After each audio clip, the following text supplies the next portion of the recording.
말씀은 요한복음 4장 27절에서 42절입니다. 요한복음 4장 27절에서 42절. 제목 한번 읽어볼까요? 시작. 세상에 알지 못하는 먹을 양식을 누리라. 27절에서 42절 본문이 조금 긴데 한 절씩 같이 읽으면 좋을 것 같습니다. 이때에 제자들이 돌아와서 예수께서 여자와 말씀하시는 것을 이상히 여겼으나 무엇을 구하시나이까? 어찌하여 그와 말씀하시나이까? 묻는 자가 없더라.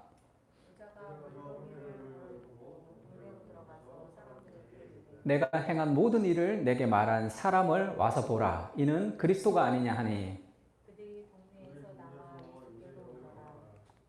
그 사이에 제자들이 청하여 이르되 랍비여 잡수소서. 제자들이 서로 말하되 누가 잡수실 것을 갖다 드렸는가 하니.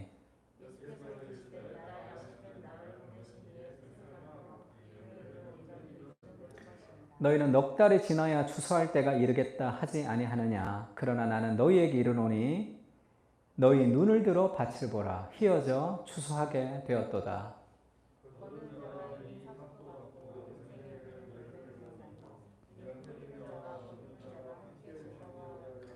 그런즉 한 사람이 심고 다른 사람이 거둔다 하는 말이 옳도다.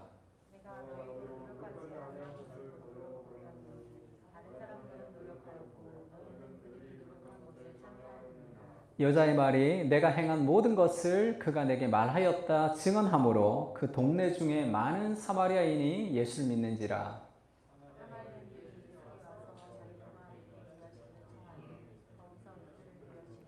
예수의 말씀으로 말미암아 믿는 자가 더욱 많아. 이제 우리가 믿는 것은 내 말로 인함이 아니니 이는 우리가 친히 듣고 그가 참으로 세상의 구주신 줄 알미라 하였더라. 아멘. 오늘 사마리아 여자가 예수님의 말씀, 예수님을 만나고 이제 물동이를 버려두고 마을로 들어가는 장면으로 시작됩니다. 짝 엘리올이라는 이 프랑스 철학자죠. 기독교 철학자가 뒤틀려진 기독교라는 책을 썼습니다. 엘리올의 뒤틀려진 기독교라는 책에서 그런 얘기를 해요. 우리의 기독교, 즉 기독교 세계의 기독교는 복음이 야기한 진리의 역설, 십자가의 고난을 없애버리고 그것을 그럴듯한 것과 직접적인 현실과 행복으로 대체해버렸다. 십자가의 고난 이런 것을 없애버리고 다른 걸로 대체해버렸어요. 우리의 기독교가. 달리 말해 우리의 기독교는 기독교를 왜곡하는 거예요. 지금의 기독교는 기독교를 왜곡하고 있다는 거죠. 기독교는 행위를 진리의 시금석으로 삼고 있다는 점에서 마르크스 사상과 유사하다. 이 마르크스 사상과 기독교가 유사한 것이 기독교의 본질과 핵심은 행동이죠. 삶이라고. 그래서 기독교가 변혁의 종교라는 거지. 그래서 사도행전 보면 뭐예요? 액트. 정적으로 가만히 있는 사람이 어디 있어? 다 역동적으로 삶을 살아가는 행위의 종교죠. 그래서 기독교는 행위를 진리의 시금석으로 삼고 있다는 점에서는 마르크스 사상과 유사하다는 거예요. 그러나 오늘날 기독교의 가르침은 기독교의 가르침과 너무나 대조적이어서 반성서적으로 뒤틀려졌다. 그러니까 뒤틀려진 기독교가 오늘날의 기독교가 성경의 기독교와 많이 멀어졌다는 거죠. 그 중에 제일 확실한 거, 행위가 없어요. 행동. 행동이 없는 기독교. 그거는 사실 다 가짜 기독교가 되는 거죠. 우리가 예수님을 닮고 싶어요. 예배를 드리고 우리가 예수님을 닮고 싶다고 얘기합니다. 그럼 예수님의 뭐를 닮고 싶은 거예요? 예수님의 인격을 닮고 싶겠죠. 우리가 거룩한 인격으로. 내가 너무 쉽게 분노하고 너무 쉽게 좌절하고 그 다음에 또 우리가 뭘 닮아야 되냐면 예수님의 사역을 닮아야 되죠. 그리스도의 사역은 자기를 버리는 희생의 사역으로 사람들을 위해서 자기를 희생하는 삶의 자기 낮아짐을 통해서 하나님이 세상을 얼마나 사랑하시는지를 보여주는 사역이란 말이에요. 근데 우리가 예수님을 닮고 싶은데 정말 예수님을 닮고 싶은지를 물어보면 정말 예수님을 안 닮고 싶은 거예요. 그렇게 살고 싶지가 않은 거죠. 그러면 우리의 기독교는 이 지적 유희의 기독교죠. 정서적 안정의 기독교라고. 그리고 내가 원하는 삶을 살고 싶은 삶의 기독교. 그러니까 희생이 없는 거죠. 순종이 없는, 하나님의 말씀에 어려움이 없는 기독교입니다. 아주 쉬운 기독교를 살아가고 있는 거죠. 오늘 이 여자, 예수를 만났어요. 예수를 만나서 이 여자가 그 동네 사람들과는 이 부끄럽고 그 다음에 적대감이 있었기 때문에 12시에 혼자 물동이를 가지고 왔던 여자가 예수를 만나고 뛰어가서 그 사람들에게 복음을 전합니다. 지금 이 그림이 별로 이 여자의 그 마음 상태를 표현하지 못하는 것 같아서 하나 찾았더니, 이 봐봐, 그림 아주 잘 그렸죠. 눈물을 흘리면서 이 여자가 막 뛰어오죠. 막 뛰어와서 자기가 만난 그리스도를 전하는 거죠. 가만히 있을 수 없는 행동하는 기독교. 이게 어디서 이루어지느냐는 예배를 통해 이루어집니다. 예수께서 말씀하시죠. 내게 말하는 내가 그라, 그 메시아를 만날 때, 그때 우리는 뭐라 그럴까요? 그냥 살아갈 수 없어요. 그냥 살아갈 수 없습니다. 우리가 하나님을 만난다고 할 때 그것은 일상적인 세상적인 생각하고는 좀 달라요. 하나님을 경험할 때, 예배 가운데 하나님을 만날 때도 마찬가지고, 우리가 말씀을 읽으면서 우리가 기도 가운데 하나님을 경험할 때는 낯선 느낌이에요. 그러니까 새것, 날것이, 이제까지 내가 맛봤던 그런 맛이 아니고 이제까지 내가 만났던 그런 느낌이 아닌 완전히 다른 느낌, 새것을 이렇게 확 들어온단 말이에요. 내 생각 속에 내가 생각하지 않았던 새로운 생각이 확 들어온다. 내가 상상할 수도 없었다. 그리고 내가 느꼈던 그런 감정이 아닌 새로운 감정이 확 밀려온단 말이에요. 그것을 Wild at Heart라는 책에서는 야성의 하나님 이렇게 표현했어요. 그 야성의 하나님, 뭔가 한 번도 경험해보지 못했던 그 인간의 경험과 인간의 상상을 뛰어넘어가는 그 하나님과의 조우라 그러죠. 인카운터. 그 낯선 경험들이 우리를 새롭게 하는 거죠. 그런데 많은 그 기독교인들은 그것을 좋아하지 않아요. 그래서 하나님을 길들입니다. 나의 한계 안에 하나님을 자꾸 길들여요.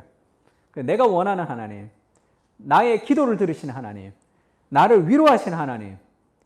근데 하나님의 세계 속에 나를 깨트려야지 우리가 정말 그 하나님을 만날 수 있는 거죠.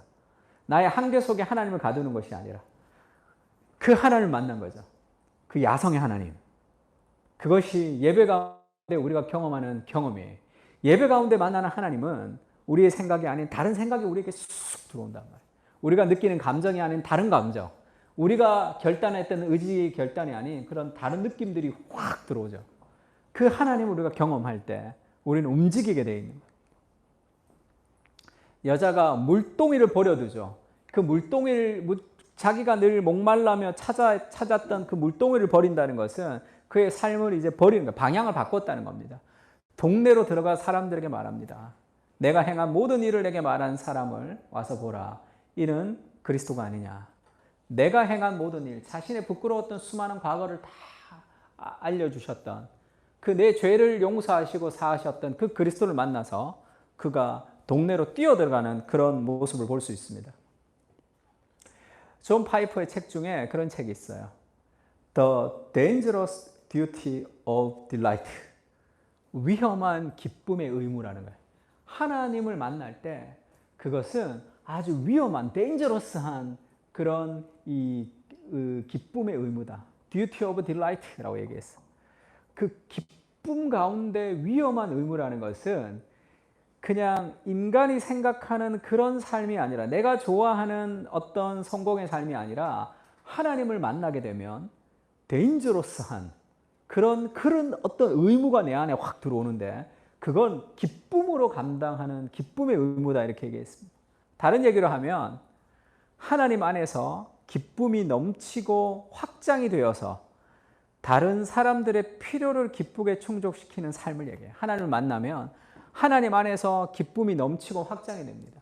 내가 영원한 생수인 예수 그리스도를 만날 때 그 기쁨이 확장이 돼요. 다른 사람들에게 그것을 전수하며 그 사람에게 증거하는 그런 삶의 방향이 바뀌는 그것이 우리가 원하는 삶이죠. 그래서 오늘 설교 노트에 보면 첫 번째가 하나님 안에서 기쁨이 넘치고 그 다음에 확장이 되어서 다른 사람들의 필요를 기쁘게 충족시키는 삶, 이런 삶을 살 때 가장 행복하게 인간은 지어졌어요. 그때 가장 행복합니다. 그것을 하나님 우리에게 원하시는 거죠. 그래서 우리가 복음을 만나고 하나님을 만날 때 우리가 우리는 나가고 있는지 생각해야 돼요. 계시록 3장 16절 같이 한번 읽을까요? 시작. 네가 이같이 미지근하여 뜨겁지도 아니하고 차지도 아니하니 내 입에서 너를 토하여 버리리라. 이 라오디게아 교회를 향해서 예수님이 말하는데, 이 신앙생활을 하는데 뜨겁지도 않고 차갑지도 않고 그냥 물에 물 탄 듯이, 술에 술 탄 듯이 하루하루를 그냥 연명하듯 살아가는 신앙, 그것을 예수님이 왜 이렇게 싫어하냐는 거죠. 하루하루 의미 없이 살아가는, 말씀 좀 보다가 기도 좀 하다가 직장생활 좀 하다가 애들 좀 키우다가 그냥 하루하루 왜 사는지를 모르고 살아가는 그런 무기력한 삶의 신앙을 예수님이 왜 이렇게 토해버릴 것 같이 그렇게 잘못되었다고 얘기하느냐 하면, 이것이 신앙이 아니기 때문에 그런 거죠. 신앙은 역동과 열정들이 있습니다. 삶이 고단해도 그 안에 어떤 하나님이 주시는 무엇이 있어요. 생명력이 있단 말이에요. 그래서 계시록 3장 19절에 이렇게 얘기하죠. 19절도 읽어볼까요? 시작. 무릇 내가 사랑하는 자를 책망하여 징계하노니 그러므로 네가 열심을 내라 회개하라. 그러므로 네가 열심을 내라. 이 삶의 방향에 열심이 있단 말이에요. 하나님을 만날 때 하나님 우리에게 어떤 마음의 소원을 주십니다. 그 마음의 소원을 가지면 그 소원을 가지고 열심을 내고 살아갈 수 있어요. 내 마음속에 어떤 아름다움이 심어진단 말이에요. 뭐 음악하는 사람들이 그런 얘기하죠. 자기가 어릴 적에 어느 콘서트를 갔는데 누구의 음악을 딱 듣고 그때부터 내 마음 깊은 곳에 그게 꽂혀버린 거야. 그러면 그거 외에 다른 것은 그렇게 내가 원하는 삶이 아니에요. 그러면서 자기의 삶을 줄여가기 시작해요. 그때 초점 있는 삶을 살아갈 수 있습니다.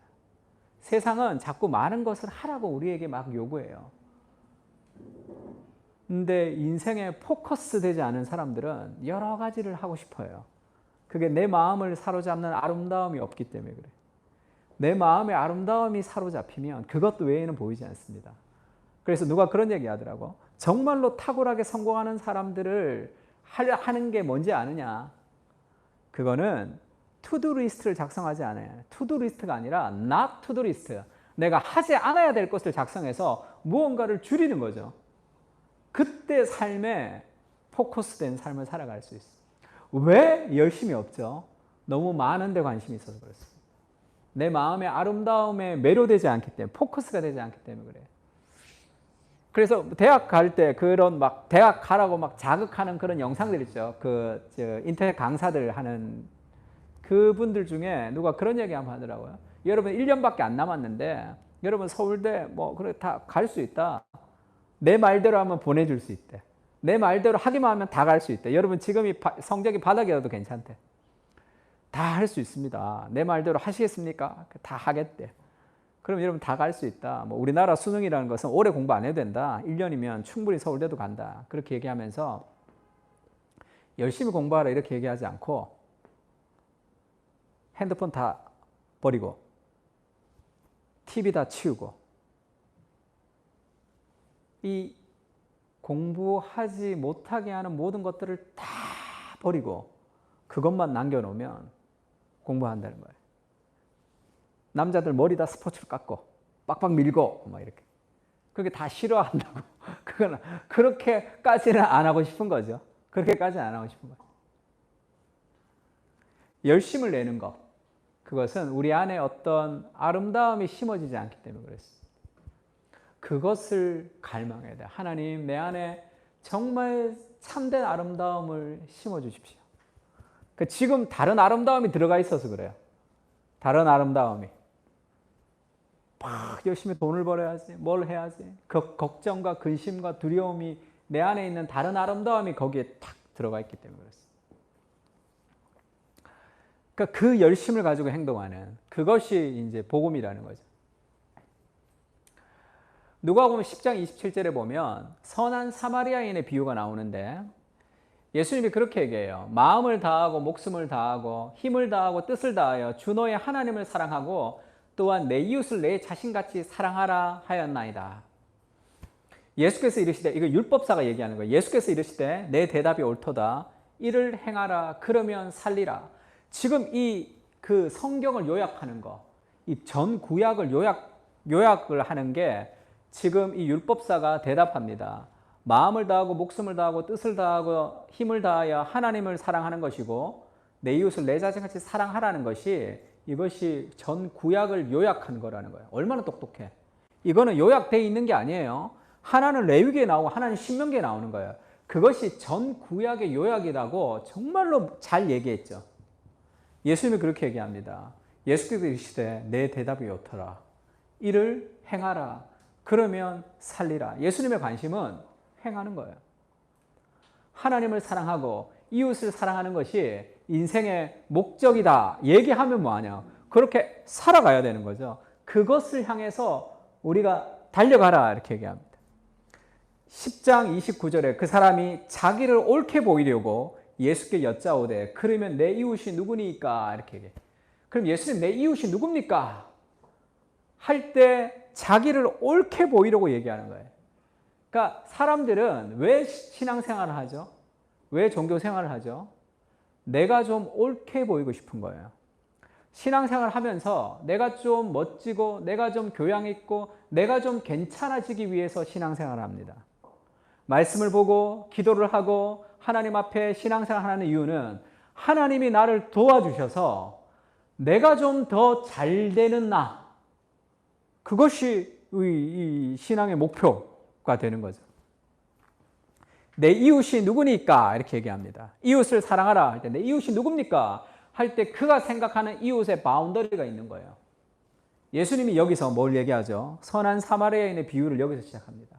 내 이웃이 누굽니까? 네 이웃을 내가 얘기해 줄게. 예수께서 대답하여 이르되 어떤 사람이 예루살렘에서 여리고로 내려가다가 강도를 만났어요. 강도들이 그 옷을 벗기고 때려 거의 죽은 것을 버리고 갔습니다. 그때 레위인이 지나가고 그리고 제사장이 지나갔는데 그들은 그냥 갔어요. 왜? 제사를 드려야 되니까. 예배를 드려야 되니까. 왜? 내가 너무 바쁘니까. 핑계. 근데 이 강도 만난 이웃을 안 해도 될 일을 억지로 하면서까지 섬긴 사람이 사마리아인이죠. 유대인들은 사마리아인들 싫어했어요. 그러니까 지금 지나가지도 않았잖아. 거의 개, 돼지 취급을 했다고. 짐승 취급을 했다고. 근데 예수님이 거기에 가서 그 사마리아인과 만나서 얘기하며 그리고 지금 여기서 유대인들, 특히 유대인 중에 최고의 종교 지도자들은 다 그 사람을 강도 만난 사람들을 버리고 갔다가 거기 그렇게까지는 안 하고 싶다는 거죠. 그렇게까지는 할 필요가 없다는 거죠. 사마리아인이 그 사람을 데리고 가서 여관에다가 하루를 재우고 그 다음에 돈을 주고 그리고 이 사람의 돈이 더 들면 내가 다시 돌아올 때 돈을 주겠다라고 얘기하고 가는 거죠. 이게 고흐가 그렸던 선한 사마리아인의 그림이죠. 이게 사마리아인이 이 강도 만나서 옷을 벗고 이 거의 죽은 바 된 사람을 태우고 지금 여기서 이제 가는 거겠죠. 태우고 가려고 하는 거겠죠. 여기가 한 사람이 있고 여기가 한 사람이 있습니다. 이 제사장과 레위인들이 여기 지나가는 거죠. 이 고흐의 선한 사마리아인의 그림을 이 탐 사인의 하나님 나라를 이루는 제자도라는 책의 표지로 썼어요. 이 터치북스의 대표가. 뭘 얘기하는 걸까요? 하나님 나라의 제자도는 이게 제자도라는 거죠. 성경 많이 알고 기도 많이 알고 그것이 아니라 하나님 나라의 제자도는 삶으로 실천하는 그 제자도. 지금 레위인과 제사장을 만나면 그것이 그들이 잘못됐다고 우리가 얘기하기가 좀 그렇잖아. 그렇게까지 할 필요가 있을까라고 생각하지만 그들의 그 변명이 우리의 변명 같은. 예수님은 이 선한 사마리아인을 등장시키면서 그렇게 얘기하죠. 네 생각에는 이 세 사람 중에 누가 강도 만난 자의 이웃이 되겠느냐? 이르되 자비를 베푼 자니이다. 저는 그렇게 생각해요. 왜 자비를 베푼 자니이다 이렇게 대답했냐면 이게 정답이기도 하지만 사마리아인입니다라고 얘기하고 싶지 않았기 때문에. 사마리아인들 내가 정말 그건 신앙도 아니에요. 쉽게 얘기하면 목사도 지나가고 성도도 지나갔는데 신천지가 사람을 막 섬기고 도왔단 말이에요. 누가 이 세 사람 중에 강도 만난 자의 이웃이 되겠느냐 이렇게 묻는다. 이르되 자비를 베푼 자니이다. 예수께서 이르시되 가서 너도 이와 같이 하라. 지금 이 사람의 신앙은 하나님 사랑과 이웃 사랑을 잘 알았어. 그 전 구약을 요약했어. 말씀의 거의 황태자 같은. 근데 자기를 옳게 보이려고 예수님에게 나가는 사람이었어. 예수님이 그것을 기쁘게 받았어요. 그리고 그를 교정해 주죠. 가서 너도 이와 같이 하라. 두 가지를 얘기하는데 첫 번째, 이웃이라는 한계를 벗어버려야 됩니다. 사람들이 이웃이라고 생각하는 것은 내가 좋아하는 사람들을 이웃이라고 생각해요. 그리고 나에게 함부로 하는 사람들은 이웃이 아니라고 생각해서 다 잘라버립니다. 그 사람과는 별로 말을 섞고 싶지 않게 그렇게 살아가는 거죠. 적당한 거리를 유지하면서 살아갑니다. 예수님이 이웃의 범위를 확정시켜버렸어요. 도움이 필요한 사람이 너의 이웃이다. 힘든 사람이 너의 이웃이다. 그리고 너도 그렇게 해야 하는 거죠. 너도 가서 이와 같이 하라. 그렇게 예수님이 말씀하십니다. 네 이웃이 누구냐? 그렇게 해라. 제가 그 여름에 2학기가 시작하면서 읽었던 작은 가게에서 진심을 배우다. 이걸 아직도 안 샀으면 안 돼요. 다 사서 봐야 돼. 인생의 철학으로 삼아야 돼. 제가 이 책을 일주일에 한 번씩 꺼내보는데 이 막국수집 한번 갈까요? 다음에 한번 우리 주일날 예배 마치고 막국수집 한번 코로나 끝나면 한번 갑시다.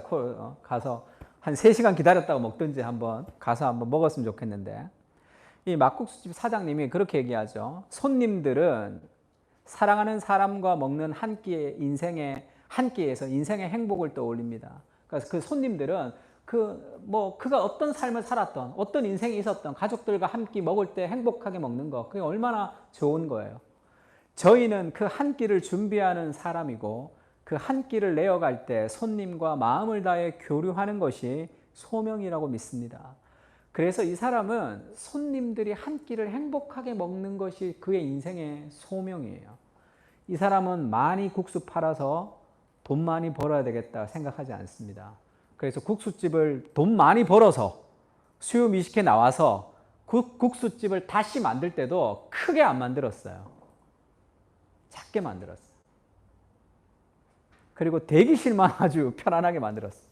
오래 기다리도록 너무 지치니까. 주차장을 아주 2시간, 1시간 반, 1시간 이렇게 주차장이 아주 넓게 있어요. 이 사람은 돈 많이 벌어서 내가 많이 팔아서 많이 벌겠다는 생각하지 않아요.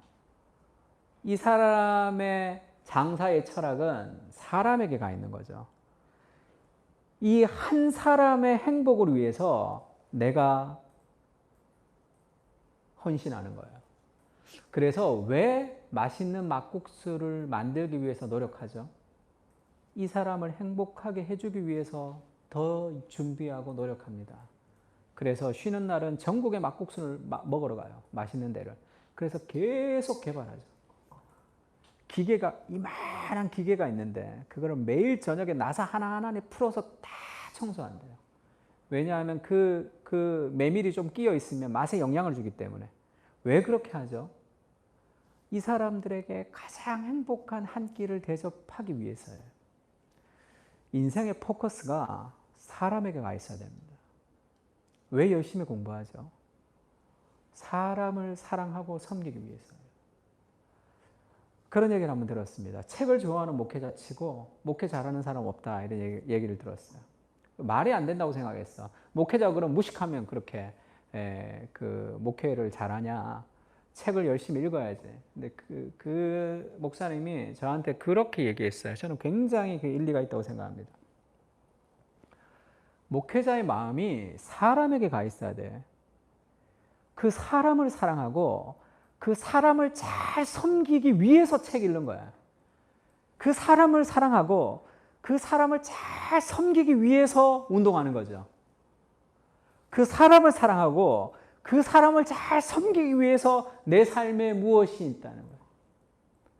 이것을 위해서 사람이 있는 것은 안 되겠죠. 사람을 향한 마음의 포커스가 있어야 됩니다. 그것이 우선이에요. 우리도 마찬가지죠. 하나님을 사랑하면 하나님의 사람을 사랑하게 되어 있어요. 우리가 직장 생활에서 우리가 최선을 다해서 제품을 잘 만들고 직장에서 최선을 다해서 일해야 되는 이유는 우리의 직장이라는 일을 통해 이웃 사랑을 실천하는 것이기 때문이죠. 하나님의 영광을 위해서 사는 것은 100% 사람을 위해서 살아갑니다. 사람을 위해서 내 삶을 드리는 거예요. 그것이 인생의 목적이 되어야 된다. 내가 정말 맛있는 음식을 만들어야지. 정말 맛있는 음식을 만들어서 많은 사람들이 이 문전성시를 이루어서 돈 많이 벌어야지. 그것이 우리의 삶의 목적이 아니란 말이에요. 거기에 가 있어서는 안 되고 여기에 가 있어야 돼요. 여기에 가 있어야 된다. 그래서 이분 블로그가 있는데 그 블로그에서 내가 제일 부끄러웠던 것은 코로나가 터졌단 말이에요. 그럼 식당이 다 어렵죠. 손님이 안 오니까. 그 코로나가 터졌던 코로나의 제일 정점에서 많은 식당들은 우리는 깨끗합니다. 우리는 방역을 다 합니다. 오세요라고 얘기하잖아. 그런데 이 사람은 사람에게 관심이 있는 거예요. 장사에 관심이 있는 사람이 아니라. 그러니까 방역을 철저하게 했지만 사람들에게 오라고 얘기를 못 하겠다는 거예요. 지금 막 코로나가 한창 되는 그때에 오세요 하기가 못 하겠다는 거죠. 왜냐하면 우리 아들, 우리 딸, 우리가 그때 어디도 가지 마라 할 때잖아. 아무 데도 나가지 마라 하는 게 그게 정상이죠. 그러니까 사람들에게 오십시오라고 얘기를 못 했다는 거예요. 그러면서 방역 수치를 잘 지키며 깨끗하게 자기들이 하는 것을 사진을 올렸지만 오세요라고 쓰지를 못했다는 거예요. 여러분은 평안하십니까? 여러분은 잘 지내십니까? 우리도 잘 지내고 있습니다. 그렇게 썼다는 거예요. 내가 얼마나 부끄러운지 몰라요. 이야, 장사를 하는 사람도 그 인생의 포커스가 거기 있는 거야. 이거 우리 망하면 어떡할까? 사람이 안 오면 어떡할까? 어떻게 하면 사람이 더 올 수 있을까요? 그 코로나의 한가운데 사람들을 막 끌고 와서 되겠냔 말이야.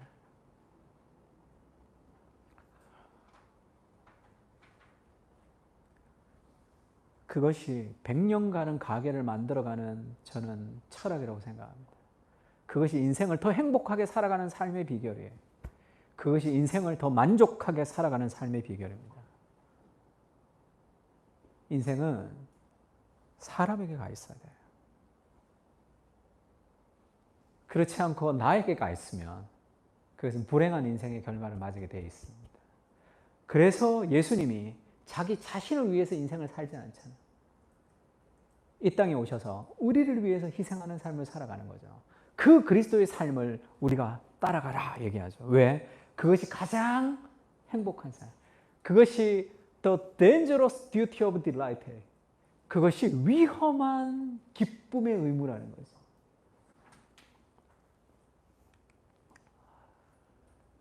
그래서 복음이라는 것은 위에서 아래로 흐르는 거예요. upside down이라는 것은 전복한다는 거죠.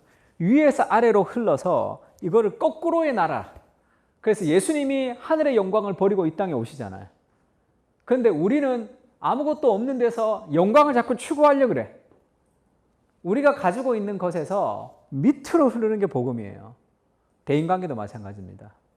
늘 우리는 더 좋은 사람, 더 영향력 있는 사람, 더 셀럽들을 만나서 함께 사진 찍고 함께 내가 그를 만나고 누리고 싶은 것이 우리의 삶이죠. 아래로 내려가야 돼요. 복음은 아래로 내려갑니다. 힘들고 소외된 사람들을 향해서 복음이라는 것은 아래로 내려가는 거예요. 아래로 내려가는 것은 힘들잖아. 그것이 어렵단 말이에요. 예수님이 말씀하십니다. 이방인의 임금들은 그들을 주관하며 그 집권자들은 은인이라 칭함을 받으나 너희는 그렇지 않을지니 너희 중에 큰 자는 젊은 자와 같고 다스리는 자는 섬기는 자와 같을지니라. 제가 이번 주에 그 후배 목사님 한 분 만났습니다. 아주 총명하고 똑똑한데 좀 약간 비판적인 얘기를 좀 잘하는 그런 친구예요. 이게 이제 만나서 얘기하는데 다 마음에 안 든다는 거예요. 선배들 다 마음에 안 든다는 거예요. 뭐 영향력 있는 선배들 끼리끼리 모여서 자기들끼리 강의하는 거 강의하면 뭐 하냐는 거예요. 지금 한국 교회의 80% 이상은 거의 문 닫기 일보 직전에 가난한 개척교회 사람들이 너무 많다는 거예요. 근데 자기들끼리 모여서 팀켈러의 설교 웃긴다는 거야, 그거는. 너희들끼리 팀켈러의 설교해라. 끼리끼리 모여서 다 큰 교회 목사님들 모여서 야, 나 큰 교회 아니야. 지금 큰 교회 아니야. 암만 얘기해도.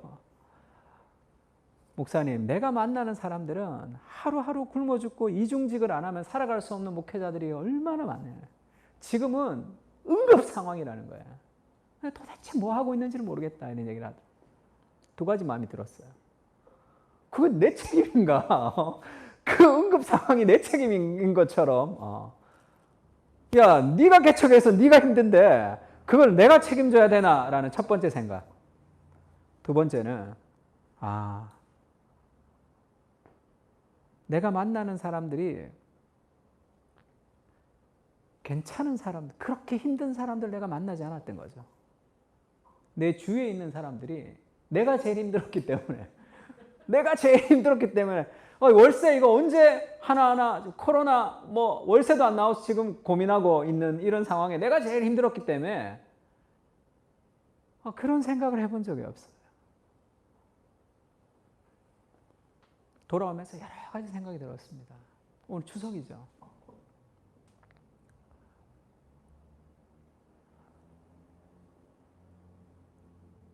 우리 교회는 뭐 하고 있나? 나는 뭐 하고 있나? 우리는 뭐 하고 있나? 더 힘들고 더 소외되고 더 아픈 사람들을 위해서 뭔가 했어야 되지 않나 그런 마음이 들었어요. 내 문제에 매몰되어 있어서 복음은 아래로 내려가야 되는데 그렇지가 않은 거죠. 내 시야에 없는 거예요.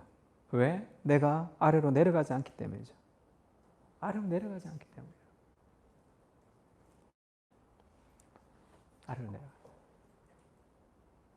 예수님이 사마리아 여자 한 여자를 만나기 위해서 하늘에서 내려오셨듯이 자기를 만나주신 그리스도의 그 큰 사랑을 더불어 그 여인이 내려간단 말이에요. 죄 많은 나를 용서하셨던 그리스도. 다른 죄 많은 사람들을 이 여자가 물리치겠어요? 다 복음만으로 데리고 오지 않겠어요? 나같이 남편이 5 있고 지금도 남편과 결혼하지 않고 동거하고 있는 그런 죄악 가운데 있는 나를 그리스도가 나를 받아주시고 나를 사랑해 주신 그 은혜의 감격이 있을 때 다른 많은 죄악된 사람들을 그들이 정죄하며 살아가겠습니까? 31절 31절에 보면 그 사이에 제자들이 청하여 이르되 랍비여 잡수소서 이르시되 내게는 너희가 알지 못하는 양식이 있다. 제자들이 말하죠. 누가 잡수실 것을 갖다 드렸는가 하니 예수께서 이르시되 나의 양식은 나를 보내신 이의 뜻을 행하며 그의 일을 온전히 이루는 이것이니라. 너희는 넉 달이 지나야 추수할 때가 이르겠다 하지 아니하느냐. 그러나 나는 너희에게 이르노니 너희 눈을 들어 밭을 보라. 희어져 추수하게 되었도다. 지금 여자가 막 가서 복음을 전하는 그 사이에 제자들이 와서 예수님에게, 피곤한 예수님에게 먹을 것을 갖다 드렸습니다. 예수님이 안 먹어요. 나는 너희가 알지 못하는 양식이 있다. 예수님은 안 먹고 살 수 있는 초인은 아니죠. 예수님은 배고프고 피곤한 인생을 사셨습니다. 근데 왜 이때는 안 먹었을까 하면 사마리아 여자가 달려가서 그 유대인으로부터 소외를 되었던 그 여자가 달려가서 메시아를 만난 그 복음을 만났다는 그 기쁨이 너무 기쁘면 밥 먹고 싶은 생각이 없어져요. 예수님이 너무 기뻤죠. 나는 너희가 알지 못하는 양식이 있다. 그것은 하나님의 뜻을 행하며 그 일을 온전히 이루는 그것이 양식이라는 거죠. 무슨 얘기냐 하면 우리가 양식을 먹으면 그 음식이 맛있기도 하지만 그 음식이 에너지원이 되어서 우리가 살아갈 수 있는 동력을 만들어 주잖아요. 예수님이 인생을 살아가는 동력은 하나님의 뜻을 이루는 거예요. 하나님의 뜻을 이루는 것. 그것은 사람을 세우는 겁니다. 사람을 사랑하는 거예요. 잃어버린 영혼을 건지고 소외된 사람들이 복음을 만나고 지친 영혼들이 다시 회복되는 그것이 예수님이 인생을 살아가는 삶의 동기요 양식이란 말이에요. 내가 왜 먹죠? 그것 하기 위해 먹는 거예요. 그것 하기 위해서 내가 살아간단 말이에요. 예수님이 그 기쁨을 예수님이 얘기하고 계시는 거죠. 저도 목회자가 되면서 하나님 앞에 내 인생에서 정말 내가 가슴 떨리도록 내가 인생에 대해서 감격스러울 때는 이 부족한 나를 통해서 사람들이 변화될 때라고. 예전에 제자훈련을 할 때 제가 처음 제자훈련을 했기 때문에 잘 몰랐어요. 인터뷰를 할 줄은 몰랐어요. 제가 국제제자훈련원에서 들어갔고 그 제자훈련에 대해서 이해가 좀 있었기 때문에 빨리 제자훈련을 시켰어요. 작년부 제자훈련을. 제가 32살인가 제자훈련을 처음 시작했습니다. 먼저 시작했어요. 다른 사람들은 다 목사가 돼야지 시작되는데 저는 전임 전도사가 되면서 제자훈련을 시작했어요. 그래서 인터뷰를 할 때 어떻게 해야 하는지 잘 몰랐어요. 정말 시간과 여유가 되고 정말 하고 싶은 발론티어가 있어야지만 제자훈련을 받을 수 있어요. 근데 그분은 그렇지가 않았어. 남편이나 이혼 직전에 가 있는데 자기 다락방에 또 이혼 직전인 사람이 있었어요. 근데 다락방에 이혼 직전인 사람이 제자훈련을 하다가 변화된 거예요. 그래서 그분이 당신도 제자훈련 받아봐 이렇게 한 거예요. 그래서 제가 인터뷰를 간 거야. 만약에 내가 인터뷰를 할 줄 알았으면 탈락돼야 돼요. 그렇게 발런티어가 없는 사람은. 근데 잘 몰랐어 내가. 너무 처음이라. 제자훈련을 딱 해서 어떻게 제자훈련에 들어오게 되셨습니까? 그랬더니 둘러 들어갈 싶은 마음도 없는데 자꾸 옆에서 하라 그래서 했고 남편이랑 내 관계가 너무 안 좋은데 제자훈련하면 변화된다고 하더라. 한번 해보세요. 그러더라고요. 한번 바꿔보세요. 그러더라고. 이건 뭐지? 한번 내가 거기서 바로 답변을 못 드렸어. 근데 어떻게 하다가 그분을 받았어요. 원래 그러면 받으면 안 돼요. 마음이 있을 때 발론티어를 해야 되는데. 그리고 그분이랑 제자훈련을 했습니다. 시간이 좀 지나고 회복이 됐어요. 그리고 올해 그 스승의 날쯤 돼서 전화가 왔어요. 벌써 10몇 년이 지났잖아요. 15년이 더 지났죠. 그러면서 식사를 하는데 15년 만에 만난 거야. 그 전에 뭐 잠깐씩은 만났지만 목사님 우리가 굉장히 길게 떨어져서 만났는데 어제 만난 것 같다. 그렇게 식사하면서 얘기하는데 울면서 그렇게 얘기하시더라고요. 목사님 제가 지금도 신앙생활을 이렇게 하고는 것은 그때 받은 은혜 때문입니다. 그때 내가 받을 은혜를 다 받았다. 그러면 안 되죠, 집사님. 더 받아야죠. 그러니까 뭐 지금 은혜가 없다는 말이 아니라 그때 그만큼 내 인생에 큰 변화가 있었다.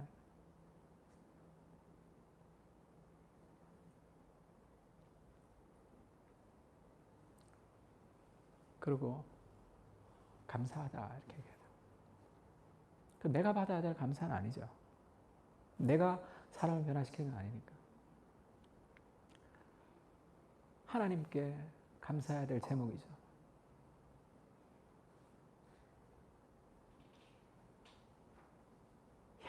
형편없는 나 같은 인간을 통해서 하나님이 일하신다는 것에 주는 그런 가슴 떨리는 전율이 있는 거죠. 이보다 더 큰 기쁨이 있을까?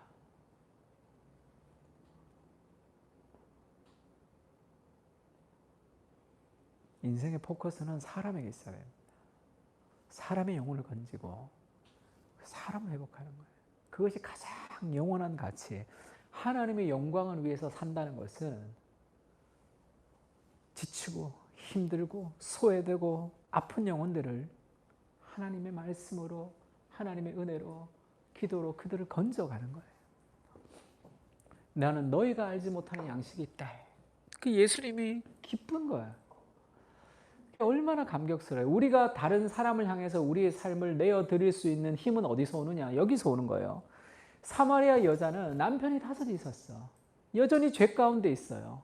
근데 그 여자 하나가 예수님에게 돌아오는 것이 예수님이 그 인생의 목적을 달성한 것처럼 기쁘단 말이에요.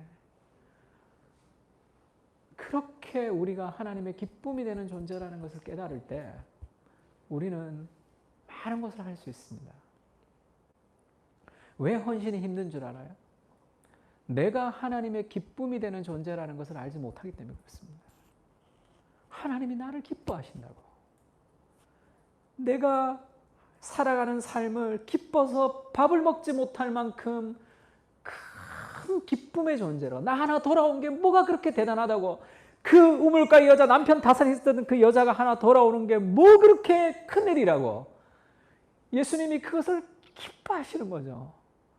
그런 기쁨의 존재라는 것을 우리가 깨달을 때 우리는 더 많은 것들을 행할 수 있는 거야.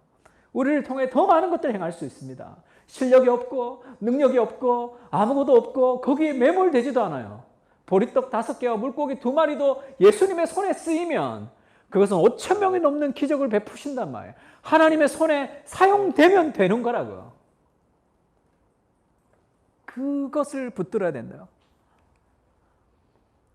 그의 영광의 힘을 따라 모든 능력으로 능하게 하며 기쁨으로 모든 견딤과 오래 참음에 이르게 하시고, 그 기쁨이 우리의 삶의 모든 것을 이기게 합니다. 그 기쁨이 우리를 헌신하게, 그 기쁨이 우리를 내려가게 한다고, 그 기쁨이 우리를 손해보게 한단 말이에요. 그 기쁨이 우리를 두려움으로부터 자유하게 한다고. 모든 견딤과 오래 참음은 기쁨 가운데 살아가, 흔들리지 않는 기쁨, 빼앗기지 않는 기쁨. 그래서 dangerous duty of delight예요. 하나님의 위험한 기쁨의 의무란 말이에요. 레온 모리스라는 신학학자인데 이런 얘기를 했습니다.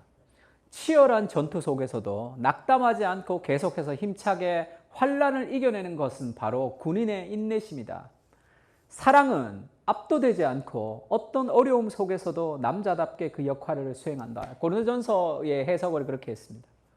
사랑은 압도되지 않고 어떤 어려움 속에서도 남자답게 그 역할을 수행한다. 어떤 어려움 속에서도 묵묵히 그 역할을 수행할 수 있는 힘이 어디서 오냐? 사랑에서 오는 거예요. 사랑에서 온다고.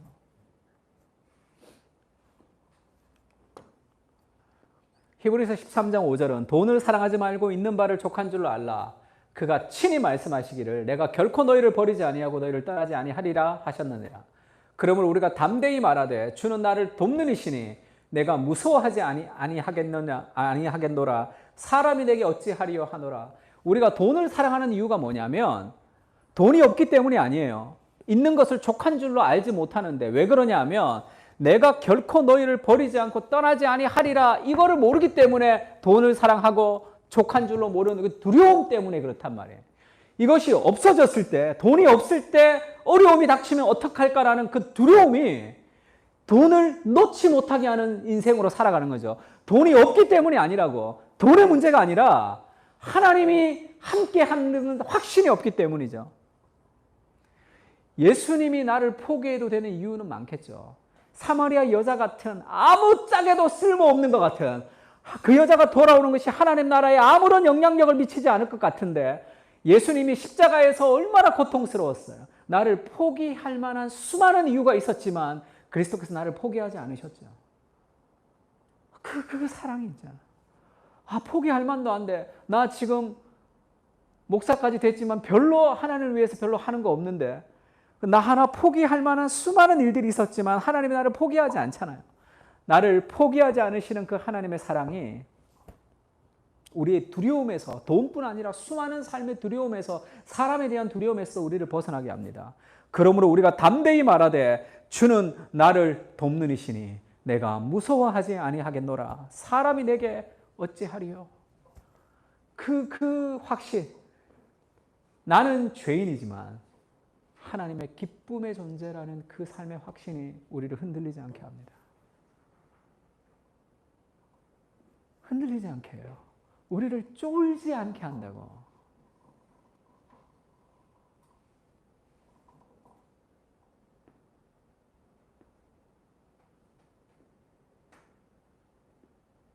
제가 아는 목사님 한 분이 호텔에서 약속이 있었는데 다마스를 타고 나갔어요. 다마스라고 아나? 예전에 이렇게 작은 차인데 너무 오래 배달을 해가지고 다마스가 완전 다 떨어진 다마스. 그 다마스를 타고 가면 호텔에서 발레 파킹 잘 안 해줘요. 으리으리한 호텔에 그 다마스를 타고 이렇게 가야 되니까 그게 이제 부끄러울 수도 있잖아요. 딱 정문에 내려서 그냥 주차하고 가면 되는데 정문에 딱 내려서 딱 내오시더니 키를 가지고 발레 타는 사람들한테 딱 주면서 너무 당당하게 딱 들어가니까 그 사람이 머뭇 하더니 발레 타더라고요. 저는 그거 굉장히 멋있게 생각했어요. 안 해주면 그냥 내가 몰고 가면 되죠. 쿨하게. 여기서 지금 안 어울리는데 부끄러운데 그게 어디서부터 오냔 말이에요. 사람이 내게 어찌할 수 없는 것은 나는 하나님의 기쁨이 되는 존재란 말이에요. 그때 우리는 많은 것을 할 수 있어요. 내가 없어도 좀 나눌 수 있어요. 이번 추석에 아파트 수희 아저씨, 옆에 있는 아저씨 뭐 좀 다 좀 선물도 하세요. 다 좀 나누라고.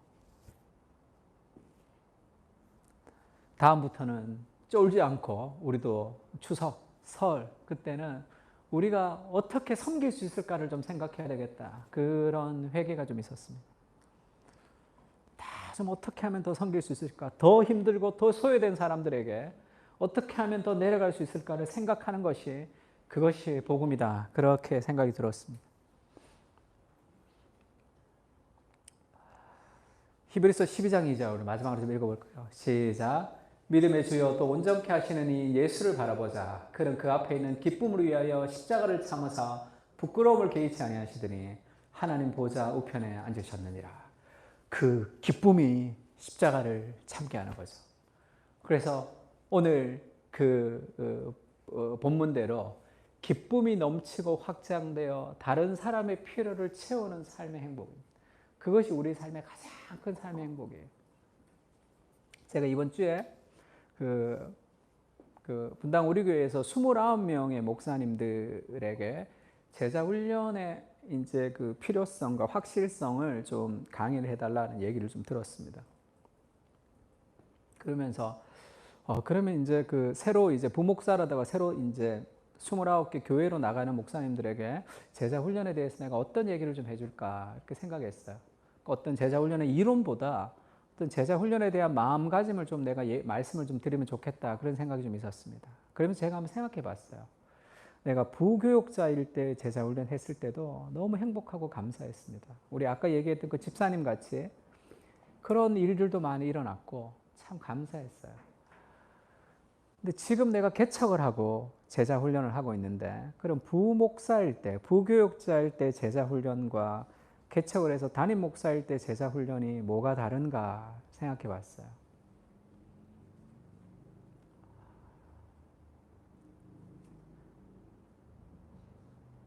제가 하나님이 하나의 질문을 탁 주셨어요. 제자 훈련하는 것이 한 영혼을 위해서 목숨을 버리지, 한 영혼을 위해서 애쓰고 목숨을 버리는 거잖아요. 그러면 너는 너희 교회, 그 사랑교회 성도들을 떠올리며 한 사람 한 사람 위해서 네가 목숨을 좀 버릴 수 있냐? 물었습니다.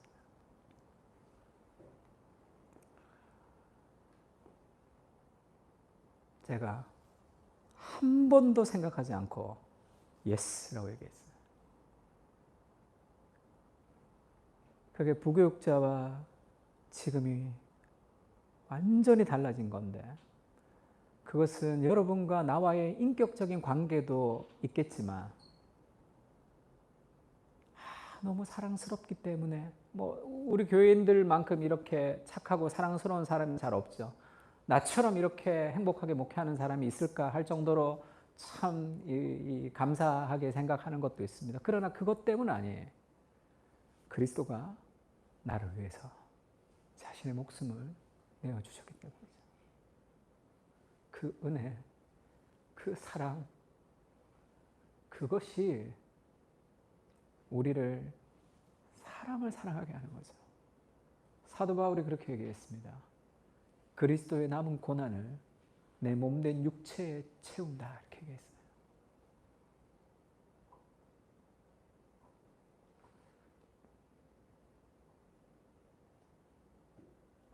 하나님을 위해서 산다는 것은 사람을 위해서 산다는 겁니다. 이기적인 신앙이 계속 확장되는 그런 시대를 살아가고 있죠. 그래서 모르겠어요. 그렇게 하는 분들에 대해서 제가 비난하고 싶은 마음은 없습니다. 그러나 목회자가 교회를 개척하고 그 교회를 떠나서 더 큰 교회로 가는 것, 그것이 일상화된 한국 교회를 살아가고 있죠.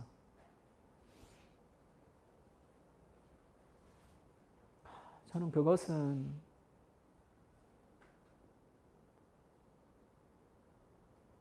글쎄요, 제가 가진 상식 안에서는 저는 그건 이해가 되지 않는 삶입니다. 함께 평생을 영혼들을 위해서 목숨 바치며 살아가는 공동체가 되는 거죠. 교회를 위해서 헌신하고 교회를 위해서 목숨을 바친다고 할 때도 마찬가지입니다. 내 옆에 있는 우리 교인들 한 사람 한 사람을 떠올리며 내가 생명을 막 바꿀 수 있을 만큼의 마음, 그것이 공동체인 거죠. 그렇게 기도하고 그렇게 애쓰고 그렇게 함께하는, 내가 잘 되는 것보다 더 잘 되는 것, 그것을 기뻐하는 삶, 그것이 우리가 추구하는 삶이고, 그것은 다 하나님의 사랑과 기쁨에서 오는 거죠. 그렇게 우리도 사람을 사랑하는, 그리스도를 만나서 그 사람들에게 막 달려가서 그 이제까지 말하지 않았던 그 사람들에게 그 복음을 증거하는 그 여인의 삶 같은, 그것이 이 그리스도를 만난 사람들이 살아가는 삶의 모습이죠. 우리의 인생의 목적은 무엇입니까? 사람을 사랑하고 그 사람을 위해서 우리가 시간과 돈과 에너지를 투자하며 살아가는 것, 그것이 하나님의 기쁨을 위한 삶이고 그것이 우리의 양식이 되는 삶이었으면 좋겠습니다.